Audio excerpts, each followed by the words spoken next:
Hi friends, எல்லாருக்கும் வணக்கம். இன்னைக்கு வீடியோவில் மண் பாத்திரங்கள் சீசனிங் எப்படி பண்ணுறது தான் பார்க்க போகிறோம். மண் பாத்திரம் நீங்கள் எதுவாக இருந்தாலும் வாங்கினதுமே ஒரு தடவை நல்லா கழுவிடுங்க. நல்லா கழுவின பிறகு ஒரு பக்கெட் ஃபுல்லாக தண்ணி எடுத்து இந்த பாத்திரம் மூழ்கிற அளவுக்கு தண்ணி எடுத்துக்கோங்க. அதில் ஒரு நாள் ஃபுல்லாக ஊற வச்சுருங்க. நல்லா ஃபுல்லாக மூழ்கிற அளவுக்கு நல்லா ஊற வச்ச பிறகு அடுத்த நாள் இன்னைக்கு நான் என்ன பண்ணியிருக்கேன்னா, காலையில் சாதம் வடித்த கஞ்சியை ஊற்றி வச்சுருக்கேன். நான் காலையிலே சமைச்சிட்டேன். குழந்தைங்களுக்கு லஞ்ச் கொடுக்கணும் இல்லையா, அதனால் நான் காலையிலே சமைச்சிட்டேன். ஸோ சுட சுட அந்த சாதம் வடித்த கஞ்சியை இதில் ஊற்றி வச்சுருக்கேன். காலையில் என்னால் வீடியோ எடுக்க முடியல. பசங்களை ஸ்கூலுக்கு அனுப்புறது எப்படி இருக்குன்னு உங்களுக்கே தெரியும். ஸோ அந்த டைமில் என்னால் சாதம் வடிக்கிறது என்னால் வீடியோ எடுக்க முடியல. சுட சுட நல்லா கொதிக்க அந்த சாதத்தை வடித்து டைரெக்டாக அந்த தண்ணியை இதில் ஊற்றி வச்சுருக்கேன். இதே மாதிரி அடுத்த 3 நாளைக்கு நம்ம செய்ய போகிறோம். சப்போஸ் நீங்கள் குக்கரில் சமைக்கிறீங்கன்னா உங்களுக்கு இந்த கஞ்சி கிடைக்காது இல்லையா, அப்போ நீங்கள் என்ன பண்ணலான்னா ஒரு 15 to 20 minutes அரிசியை ஊற வச்சுட்டு அந்த அரிசி கழுவின தண்ணியை இந்த மாதிரி ஊற்றி 3 நாளைக்கு ஊற வைக்கலாம். கீழே நான் ஒரு துணியை வச்சுருக்கேன். ஏன்னா பசங்க தெரியாமல் இழுத்துட்டாங்கன்னா ஸ்க்ராட்ச் விழும் இல்லையா, கீரல் விழும். ஸோ ஒரு சேஃப்டி பர்பஸ்க்காக நான் கீழே கொஞ்சம் துணியை மடித்து வச்சுருக்கேன். ஒரு 3 நாள் இதே ப்ராசஸ் பண்ணிடலாம். அடுத்த 3ஆவது நாள் என்ன பண்ணலான்னு அடுத்து பார்க்கலாம். இன்றைக்கி 3ஆவது நாள் காலையிலே சூடான கஞ்சி கொதிக்க ஊற்றி வச்சுருக்கேன். கூடவே நான் ஃபுல்லாக இருக்கிறதுக்காக எக்ஸ்ட்ரா கொஞ்சம் தண்ணியும் சேர்த்து காலையிலே ஊற்றிட்டேன். கிட்டத்தட்ட இப்போ ஒரு 5 மணி நேரம் ஆயிடுச்சு. இப்போ நம்ம அடுப்பில் இதை வச்சு கொதிக்க வச்சிடலாம். லோ ஃப்ளேம்லேயே நல்லா கொதிக்கட்டும். ஃபர்ஸ்ட் டைம்னால கொஞ்சம் நேரம் டைம் எடுக்கும், ஆனாலும் பரவாயில்ல.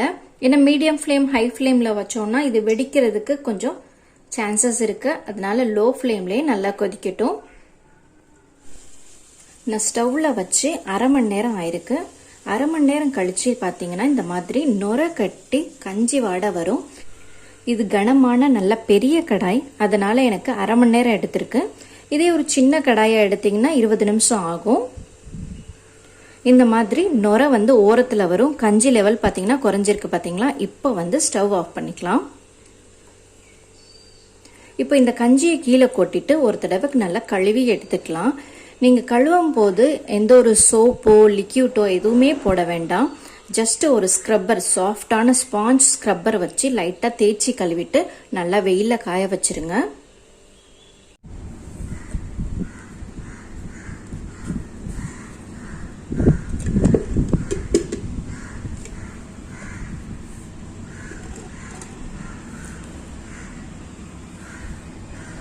கடாய் நல்லா காஞ்சிருச்சு.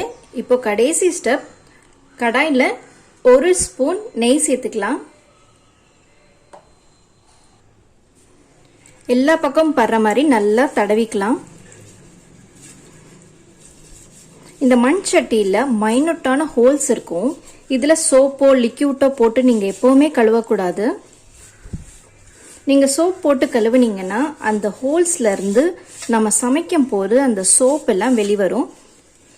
நீங்கள் சமைச்சு முடிச்சுட்டு மண் சட்டி எப்போவுமே கழுவும் போது ஒரு சாஃப்டான ஸ்பாஞ்ச் இல்லைன்னா ஒரு ஸ்க்ரப்பர் இல்லைன்னா தேங்காய் நார் போட்டு நல்லா கழுவலாம். சோப்பு லிக்யூட் அதெல்லாம் போடாமல் அதுக்கு பதிலாக தூள் உப்பு, கடலை மாவு, சாம்பல் அதெல்லாம் போட்டு நீங்கள் கழுவலாம். மண் சட்டி உங்களுக்கு நான்ஸ்டிக் மாதிரி ஒட்டவே ஒட்டாது. சப்போஸ் நீங்கள் சமைக்கும் போது ஏதாவது அடி பிடிச்சிருச்சு ஒட்டிருச்சுன்னா கொஞ்சம் நேரம் தண்ணியை ஊற்றி வச்சாலே போதும், க்ளீனாக மேலே வந்துடும். அதை அப்படியே நீங்கள் கொட்டிட்டு லைட்டாக கழுவி வச்சா போதும். சுற்றி நெய் தடவியாச்சு. இப்போ அடுப்பை ஆன் பண்ணி லோ ஃப்ளேமில் வச்சுக்கலாம். 2 பீஸ் தேங்காயை துருவல் பண்ணி வச்சுருக்கேன், அதை சேர்த்துக்கலாம்.